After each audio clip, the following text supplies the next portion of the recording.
안녕하세요. 삼성선물에서 경제 분석하는 최서영 연구원입니다. 4월 4주차 주간 글로벌 이슈 분석 말씀드리겠습니다. 최근 금융시장은 악재보다는 호재에 더 민감한 모습입니다.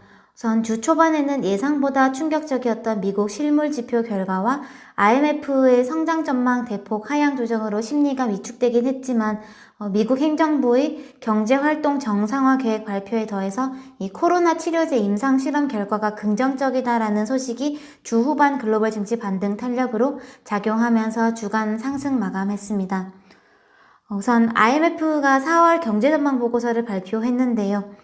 하반기 중에 코로나가 진정되고 경제활동 제한 조치들이 점진적으로 거둬진다는 전제 하에 IMF는 세계 성장률 전망을 기존 3.3% 증가해서 마이너스 3.0%로 대폭 하향 조정했습니다. 동시에 현재 시나리오보다 부정적인 경로의 가능성도 충분히 열어놓아야 한다라는 경고를 남겼는데요. 또 2020년 글로벌 교역 증가율도 기존 2.9% 증가해서 11% 감소로 하향 조정하면서 대외 수요에 의존한 각국의 경기 회복 노력도 어려울 수 있음을 시사했습니다. 하지만 이런 경제의 부정적인 소식에도 불구하고 글로벌 증시는 코로나 사태의 정상화 기대에 무게가 실리면서 상승했는데요. 1차적으로 기대를 자극했던 뉴스는 미국의 경제활동 정상화에 대한 논의였습니다. 우선 코로나 확산 억제 정책과 경제활동 재개는 바이러스가 사라지지 않는 한 서로 상충되는 정책입니다. 그렇기 때문에 하나를 위해서는 다른 하나를 포기해야 하는데요. 지금까지 코로나 확산 억제를 위해서 경제활동을 포기해왔던 미국 행정부가 예상보다 빠른 시점에 경제활동 재개로 무게를 싣고자 하는 스탠스를 드러내고 있습니다.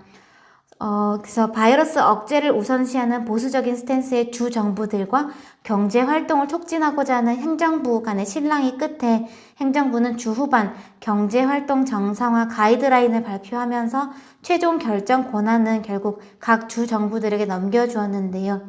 우선 정부는 경제 활동 정상화를 3단계로 나눠서 2주간 코로나 확진자의 하향 추세 지속 등과 같은 일정한 조건을 달성할 때마다 주정부들이 한 단계씩 진전을 택할 수 있도록 구체적인 지침을 발표한 것이 금융시장의 불확실성을 완화시키는 요인으로 작용했었습니다. 하지만 미국의 신규 확진자 수가 지난 13일쯤 저점을 찍은 이후에 지난 한 주간 다시 증가하는 양상을 보였던 점은 이 트럼프 대통령이 원하는 시간표대로 경제 활동이 재개되기에는 아직은 좀 장벽이 높음을 시사하는데요. 그래서 당분간 행정부의 경제활동 재개 압박과 주 정부들의 보수적인 대응 간의 갈등이 좀 빚어질 가능성이 있습니다. 또 지난주에 증시를 추가로 떠받쳤던 소식은 이 기존의 에볼라 치료제로 개발됐었던 길리어드의 렘데시비르가 코로나 치료에 효과가 있다는 임상 결과 유출이었습니다. 길리어드 측은 이달 안에 중증 환자 임상 결과 공식 발표 그리고 다음 달 중에 경증 환자의 임상 결과 발표를 예고했는데요. 아직은 코로나를 극복할 수 있는 거의 유일한 해법은 경제활동의 제약이지만 만약 유의미한 치료제가 개발된다면 이는 활동 제약 이외의 방법을 통한 사태 극복 가능성을 높이는 요인일 것이고요. 또 경제활동 재개 허들을 크게 낮추는 요인일 것이기 때문에 분명한 호재일 것입니다. 지난주 미국과 중국 G2의 주요 실물 지표들이 대거 발표되었었습니다. 우선 미국에서 코로나가 본격화된 이후에 처음 발표된 3월 실물 지표들은 예상보다 더 부정적이었는데요. 미국 경제의 3분의 2를 상징하는 소매 판매는 1992년 통계 집계 이래 가장 큰 감소폭을 기록했었고요. 산업 생산은 1946년 2차 대전 이래 최저치를 기록했고 또 주택 착공 지표도 1984년 이래 최대폭 감소를 기록했습니다.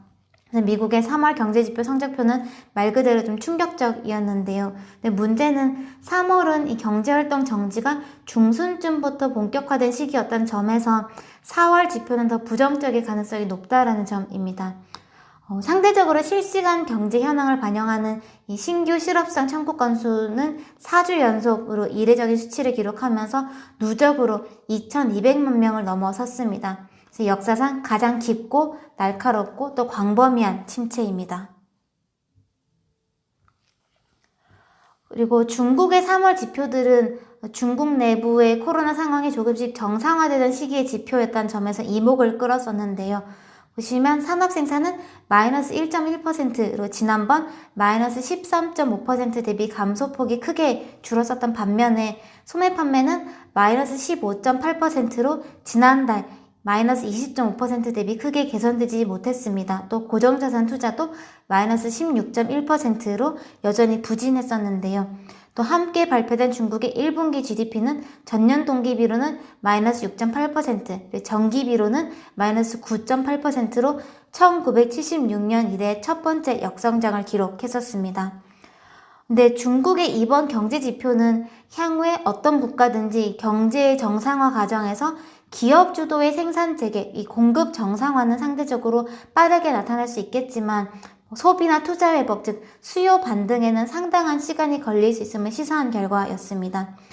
특히 이 최종 수요인 소비의 더딘 회복은 결국 기업의 활동에 다시 제약을 가할 수 있을 텐데요. 소비되지 못한 생산품이 재고로 누적이 된다면 생산 모멘텀은 다시 약화가 될 수 있고요. 기업 이익의 부진은 고용 정상화의 제약 요인으로 작용하면서 경기 회복의 걸림돌이 될 수가 있습니다. 즉 코로나 종식 이후의 경기의 강한 순환적인 회복을 위해서는 물론 생산활동 재개 그 자체도 중요하겠지만 다른 무엇보다 가장 중요한 요건은 민간 소비의 빠른 회복입니다. 하지만 민간 소비의 온전한 회복을 위해서는 가계의 소득과 소비 심리의 동반 회복이 필요할 텐데요. 이번 사태를 겪으면서 늘어난 실업과 줄어든 소득, 그리고 위축된 소비 성향은 아무리 정책적인 뒷받침이 병행된다고 하더라도 단기간 내에 온전히 회복될 가능성은 매우 낮아 보입니다. 그래서 코로나가 종식이 되더라도 경제가 원래 있던 자리로 돌아가기까지는 시간이 더 필요할 것이고요. 그 경로 또한 상당한 불확실성을 안고 있을 겁니다. 하지만 여전한 경기 불확실성들에 비해서 최근 글로벌 증시의 반등은 상당히 강해 보입니다. 현재 금융시장은 무리 없는 경제활동 정상화 기대를 미리 앞당기고 있는데요. 물론 그 배경에는 연준의 이례적이고 광범위한 유동성 개입 정책이 배경에 또 있고요. 상황에 따라서 연준의 추가 지원 조치도 충분히 가능하기 때문에 증시의 추가 상승 여지도 분명히 존재합니다. 하지만 이번 연준의 개입 정책은 코로나로 인한 기업과 가계의 생존 문제에 기여하는 것, 즉 민간 크레딧 시장의 정상화를 주요 목적으로 하는 것이지 투자자들의 부를 약속해주는 소위 에셋 인플레이션 정책은 아닐 겁니다. 다른 말로 연준은 코로나 사태로 인한 경제활동 제약이 완화가 되고 경제와 기업들 스스로 자기 발로 설 수 있을 때까지 뒤에서 지원을 해주겠지만 이후에 코로나 리스크가 상당 부분 제거되었다 판단될 경우에 연준은 자연스럽게 역할을 줄여갈 것임을 의미하는데요.